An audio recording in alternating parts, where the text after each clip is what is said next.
नमस्कार विद्यार्थियों, विश्रांत एजुकेशन में आपका हार्दिक स्वागत है। विद्यार्थियों, शिक्षण अभिरुचि की क्लास है। ये रोजाना 10 मिनट की क्लास होगी और इसी में से प्रश्न पूछे जाएंगे। ये रोजाना 10 मिनट की क्लास होने वाली है विद्यार्थियों। तो इसमें क्या है, हम पढ़ेंगे शिक्षण अभिरुचि। शिक्षण अभिरुचि पीटीटी और प्री बीएसटीसी में पाठ है, तो प्रश्न इन्हीं में से आएंगे। तो मैंने सोचा कि ये 10 मिनट की अलग क्लास रख देते हैं और हिंदी और अपने राजस्थान जीके और उसके बाद एक रीजनिंग की क्लास है, वो एक क्लास इकट्ठी करके वो सुबह 7 बजे होती रहेगी। जो समय से चल रही है उसी समय उसको चलने रहने देंगे। और इसमें क्या है, ये शिक्षण अभिरुचि क्लास है, ये 10 मिनट की अलग होगी, ये दोपहर को लगभग क्लास होगी। तो आज यह पहला प्रश्न है इसका शिक्षण अभिरुचि का। अच्छी पाठ्य पुस्तक में क्या गुण होने चाहिए? एक अच्छी पाठ्य पुस्तक है, उसमें कौन कौन से गुण होने चाहिए?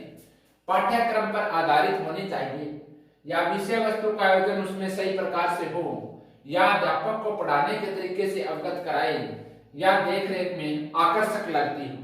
तो विद्यार्थियों, पाठ्यक्रम पर आधारित होनी तो चाहिए, लेकिन और ऑप्शन भी है इनमें।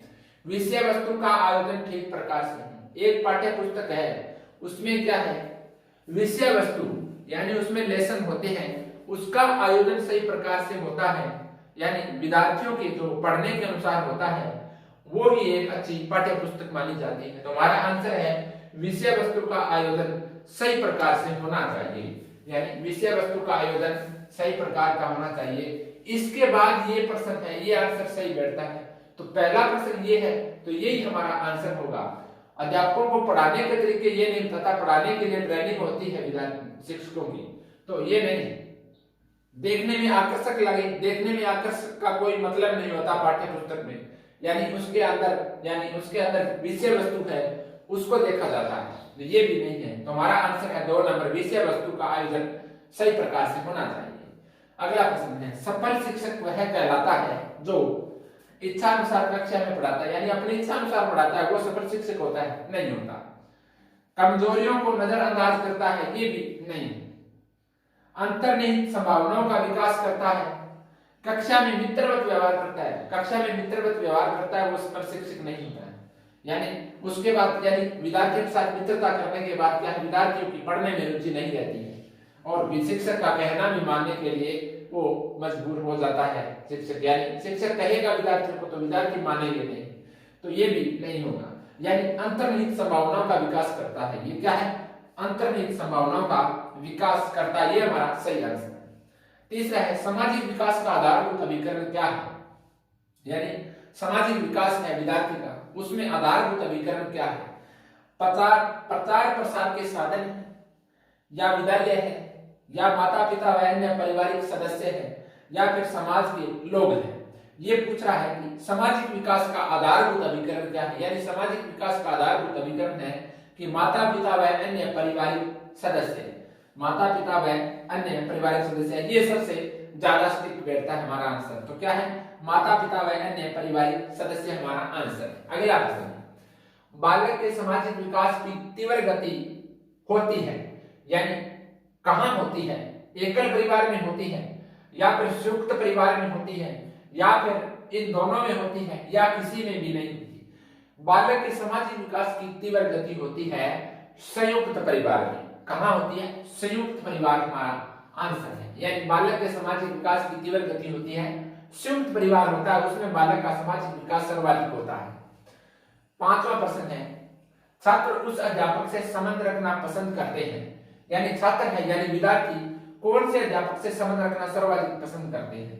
कक्षा में खूब कहानी सुनाता हो, वो पढ़ाएगा थोड़ी कहानी सुनाएगा, ये नहीं होगा। छात्रों को खूब हंसाता हो, हंसाने वाला का कोई मतलब नहीं होता शिक्षक का। समझाकर, ये तीसरा ऑप्शन है, समझाकर पढ़ाता है। धारा प्रवाह भाषण करता है, भाषण का कोई मतलब नहीं होता। समझाकर पढ़ाता हो विद्यार्थियों का, यानी वो ही छात्र उस अध्यापक से संबंध सर्वाधिक रखते हैं। जो भी शिक्षक क्या है, पाठ्य वस्तु को समझाकर विषय वस्तु को पढ़ाता है, छात्र उसी अध्यापक से लगाव सर्वाधिक रखते हैं। हमारा आंसर है समझाकर पढ़ाता है, वही क्या है, छात्र उस अध्यापक से संबंध रखना पसंद करते हैं। अगला, विद्यार्थियों को विषय वस्तु का चयन करना चाहिए, किसके अनुसार करना चाहिए? विषय की उपयोगिता के आधार पर करना चाहिए, अभिभावकों की इच्छा अनुसार करना चाहिए, या फिर शिक्षक के दिशा निर्देश के अनुसार करना चाहिए, या उनकी क्षमता व रुचि के अनुसार। तो हमारा आंसर क्या है कि विद्यार्थी अपने विषय वस्तु का चयन करेंगे तो विद्यार्थी सोचेंगे कि हमारी कितनी रुचि है इस विषय में पढ़ने की, यानी कितनी हमारी रुचि है और कितनी हमारी क्षमता है इस विषय को पढ़ने के लिए। तो विद्यार्थी क्या है उसी प्रकार से यानी विषय का चयन करेंगे, या किसी कहने पर विषय का चयन नहीं करेंगे। कहेंगे तो विद्यार्थी को पता है कि मेरे को ये पढ़ने में कठिनाई होगी, तो वह क्या अपनी रुचि और क्षमता के अनुसार क्या है विषय का चयन करना पसंद करेंगे। हमारा आंसर है कि उनकी क्षमता व रुचि के अनुसार, ये हमारा आंसर है। सातवां है चेतना व जागरूकता महत्वपूर्ण है। संपूर्ण जीवन हेतु महत्वपूर्ण है। चेतना व जागरूकता संपूर्ण जीवन हेतु महत्वपूर्ण है, या शिक्षण हेतु महत्वपूर्ण है, या परिवार हेतु महत्वपूर्ण है, या फिर कोई आवश्यकता नहीं। यानी चेतना व जागरूकता दोनों के बारे में पूछ रहा है। चेतना व जागरूकता किस लिए महत्वपूर्ण है? संपूर्ण जीवन हेतु। किस लिए है? संपूर्ण जीवन हेतु महत्वपूर्ण है, शिक्षण हेतु नहीं है, परिवार हेतु नहीं है, आवश्यकता ये नहीं। संपूर्ण जीवन हेतु चेतना व जागरूकता अति महत्वपूर्ण है। आठवां प्रश्न है कक्षा शिक्षण की व्यवस्था निर्भर करती है। कक्षा है, क्लास है, उसमें क्या शिक्षण की व्यवस्था निर्भर करती है? किस पर निर्भर करती है? प्रधानाचार्य की शैक्षणिक योग्यता पर, या शिक्षक की व्यावसायिक निपुणता पर, या फिर अन्य शिक्षकों के सहयोग पर, या फिर विद्यालय की परिस्थिति पर। तो किस पर निर्भर करती है? यानी कक्षा शिक्षण की व्यवस्था किस पर निर्भर करती है? शिक्षक की व्यावसायिक और निपुणता पर। शिक्षक की व्यावसायिक निपुणता पर क्या है कक्षा शिक्षण की व्यवस्था निर्भर करती है, विद्यालय की परिस्थिति पर नहीं करती।